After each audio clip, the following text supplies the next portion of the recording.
watch this kind of thing for the human element behind animation. So I'm on a soapbox. Let me get off. No, I'm enjoying the soapbox a great deal. It's also inspiring to hear that part of your story was doing temp voiceover work, because that's not necessarily something you would think would lead to getting it for real. It's almost like well, it's cool, it's a gig, but it's being heard by 10 people and I'm getting replaced. And then someone hears something in it literally where they go, oh, let's just keep the demo. Yeah, I mean, I got very lucky that the right person was listening at the right time, and it was just the right voice for it. So they said, hey, let's use the temp guy, and then that was able to lead to other jobs.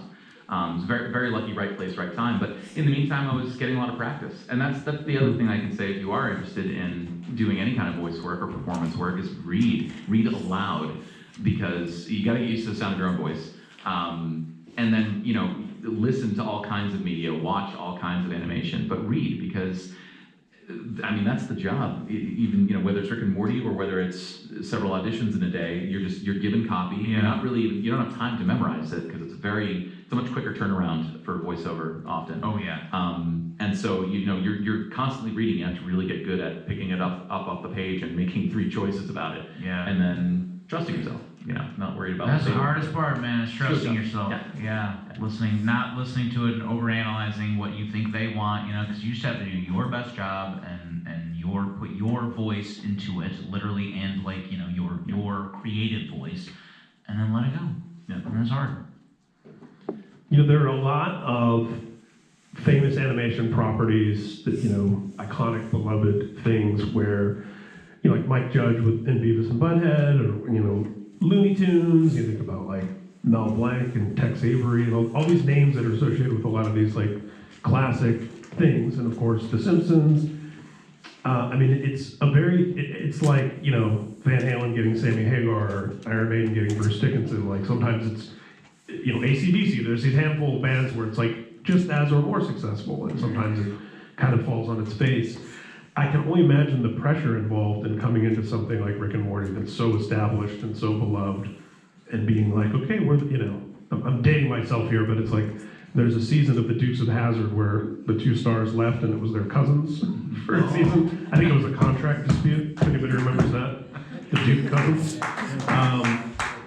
But talk to us a little bit about some of that pressure, and obviously it's been received very well and been a success, so you can talk about it with the hindsight of like, but I can only imagine in the moment there was some like, oh, I booked this amazing job, but also it comes with this potential downside that everyone might hate me for doing it, Yeah, I remember having that moment of like you booked it, and then I was like, okay, okay, like, wow, all right. It was, it's a ton of pressure, and like, then I like thought of it as I was like, well, I'm a fan of the show, like how would I, how would I react if I didn't know who it was going to be, and then, but we were lucky in a lot of ways in that like, we were so busy doing season 7. Like Ian and I had to go in and re-record things and record an entire season that was already in full color, that was already basically done. They were just like waiting for the voice acting to be put in.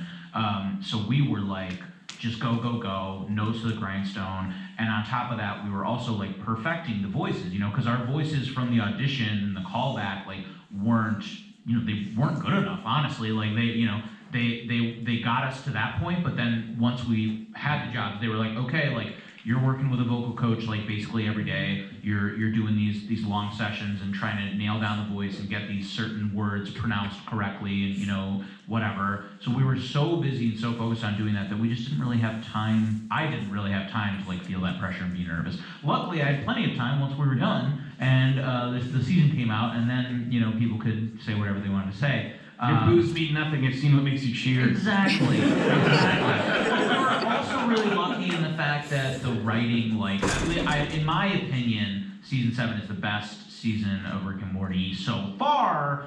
So I thought, like, okay, we've really been helped out. We've really been, given a leg up in that sense, because it's just like the writing is superb. So we had the benefit of that. That's a great point, because it does live and die on the material. Yeah. If Back in Black wasn't an amazing record, it wouldn't have mattered that they had the right singer. So, yeah. But as you mentioned, there's art's allowed to change. Artists are allowed to change who they collaborate with. It's happened naturally. Mel Blanc, obviously, not with us anymore, but I don't think anybody's going to argue that Eric Bauza isn't a fantastic, voice of the Looney Tunes now. And so these characters get to live on when that torch is passed. And we worked with a great director who said that voice matching is choice matching, and that's kind of stuck with me because that's at the end of the day we're trying to honor the character that's on the written page. Right. It's not even so much about the sound at a certain point than it is about getting the character right, and the sound will most often take care of itself, Yeah. And by the way, we're giving them 30 takes on just about every single line. At least. So what ends up going in a cut might not even be what we think is our best work. Yeah. We have no say in that. We just got to give options. That's our job. And I'll give watch it to cuts the and be like, I said it that way? I don't even remember saying it that yeah. way, Yeah. Are they sometimes even going in and chopping up within the space of a sentence? Like this Sometimes. first half of the sentence is from one take and the second half is Yeah, from I mean, another they can take? do whatever, They're yeah. wizards, yeah. And they splice in burps wherever they want to now. So I have a library of burps that we've built over the past year. Season 8's got more burps, if you're wondering. But it's natural. It's gonna be great. 9, we're just ramping up the burps again. But yeah, they have a library that can just kind of splice it into wherever. And is it a makes sense. library? Like, are you building those libraries in one sitting? Like, okay, you're gonna burp for the next hour. The last half of the session, I'll chug a bunch of seltzer and then just open mic and then just save it somewhere on some file. Somewhere there's a file that's just all my burps. And, That's got to be one of the more surreal access to moments. it. If for no other reason, a good Mother's Day present or something. There you go, Mom. But yeah. It makes you wonder too, like, is there a bank of like Kevin Conroy burps out there somewhere? Man, I love that. That's great. Yeah. If we're lucky, yeah. If we're lucky. Yeah, in character. Yeah. What's the difference between a Bruce Wayne and a Batman burp? Are they the same? Are they? It's one grittier. Billionaire burps. I guess we'll never know. But Harry, you also mentioned, I think at the core of our process in stepping into these roles was the fact that we were both actual fans of the show since season 1. Big fan. And we'd gone on that journey. We wanted the show to continue, just as selfishly as fans. And there's nobody who's going to be a tougher critic than ourselves, just so everybody knows that. Yeah. And I think that's sort of, we're busy with making the show. That's the job.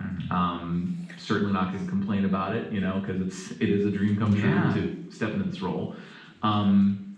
But it's also we're always I'm always trying to outdo myself. I'll try to give 31 reads, of a different line if I feel like I didn't quite get it right. Yeah.